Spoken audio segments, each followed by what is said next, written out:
Agora notícias atualizadas de hoje, com os melhores comentaristas e setoristas do Corinthians.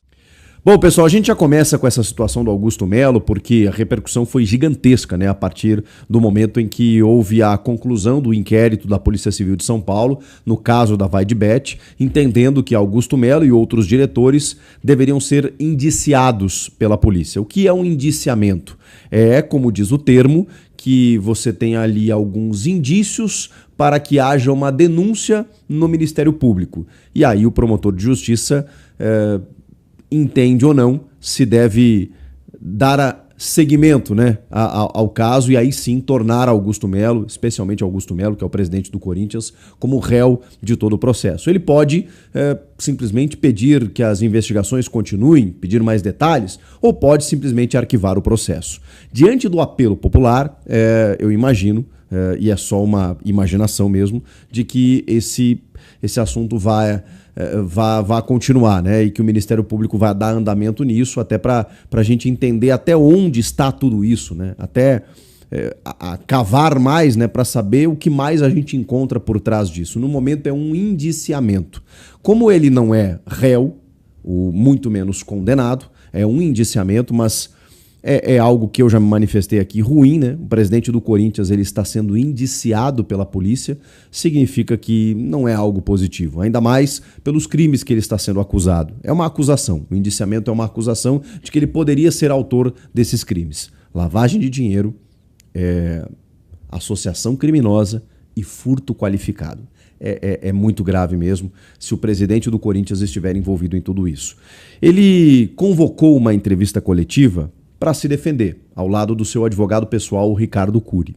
Inicialmente, essa entrevista coletiva aconteceria no CT Joaquim Grava, o que eu já achei completamente descabido, porque assim, existiu desde sempre uma tentativa de blindar o futebol de tudo que acontece nos bastidores políticos do clube.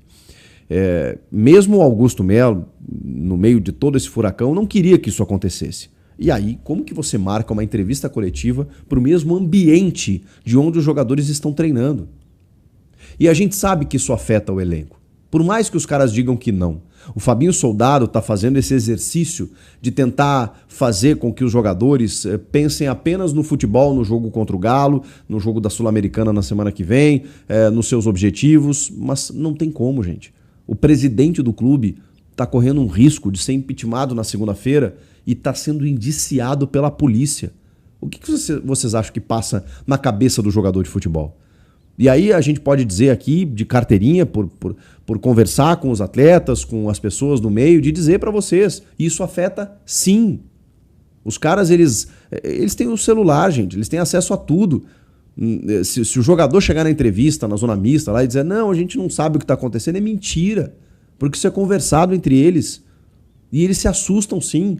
Porque daqui a pouco cai o Augusto, cai mais quem? O Fabinho Soldado vai ter liberdade para trabalhar, que é normalmente o cara da confiança dos atletas, é o cara que faz esse elo, é o cara que contrata eles. Eles acham que daqui a pouco o salário deles não vai cair no 5º dia útil. Quem assumir vai fazer o quê? Vai trocar o treinador? Dificilmente isso vai acontecer, mas gera uma instabilidade, né, gente? Pô, você tem um chefe, você tem um presidente, de repente o cara cai.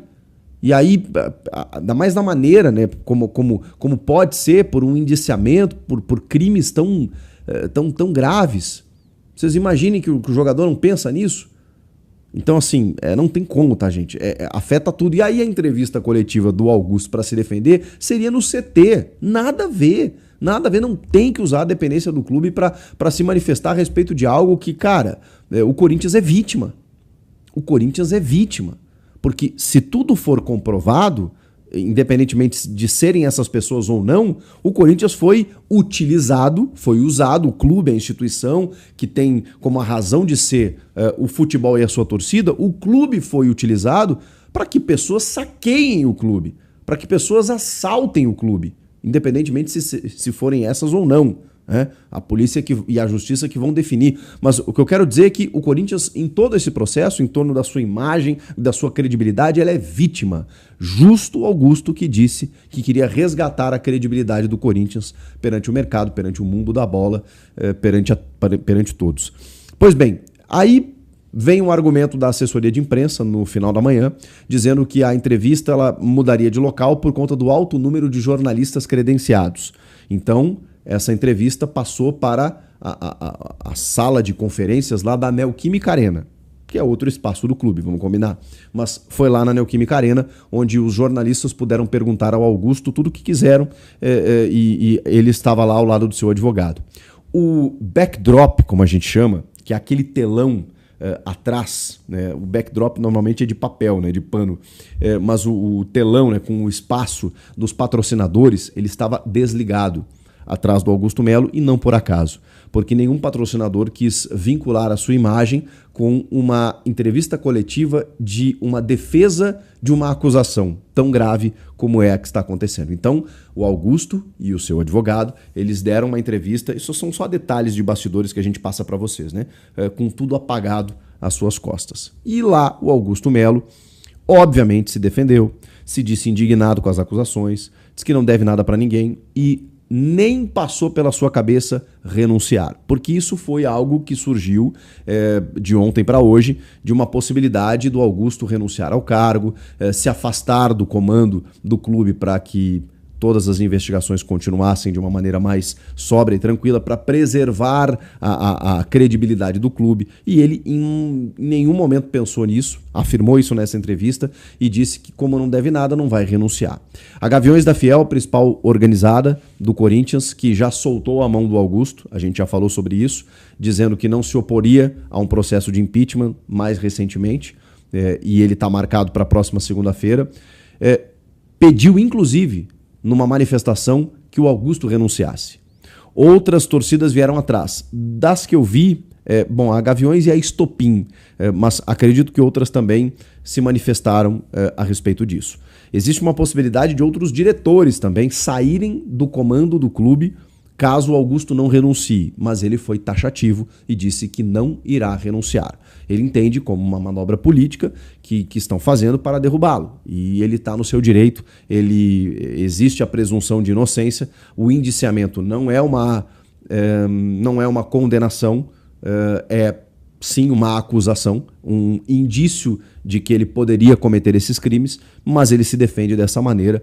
E assim, o Augusto tão inábil em algumas coisas, né, que em determinado momento questionado, né, tem a questão da VaideBet, né, que foi um patrocínio de uma casa de apostas que ninguém conhecia lá naquele momento e que de repente ganhou a proporção que ganhou, até mesmo pelos valores do contrato e tudo mais.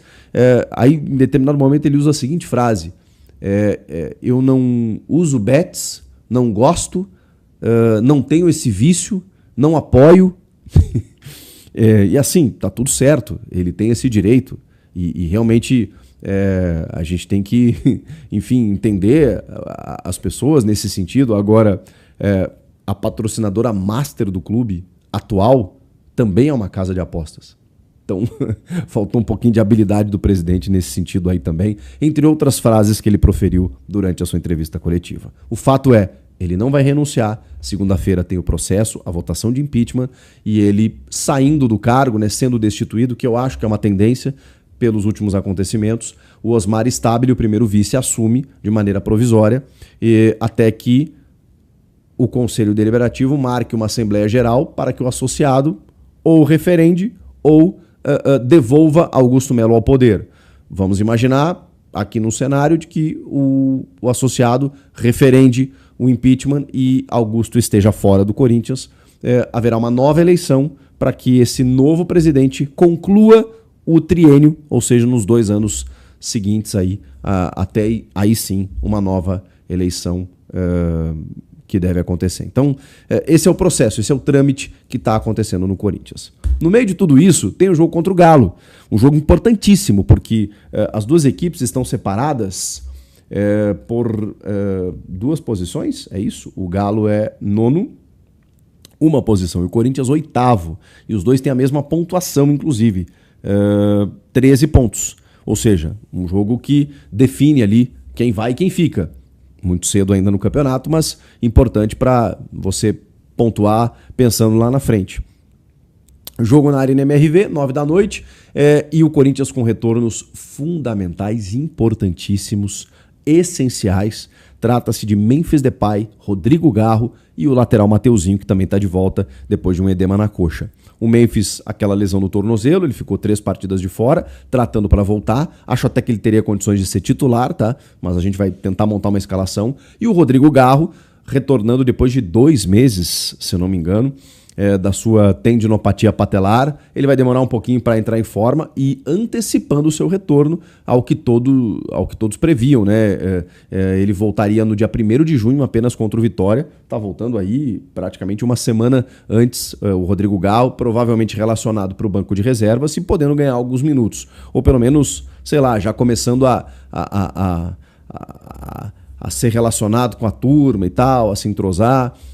Acho que também vai depender do andar da carruagem, né, das circunstâncias do jogo.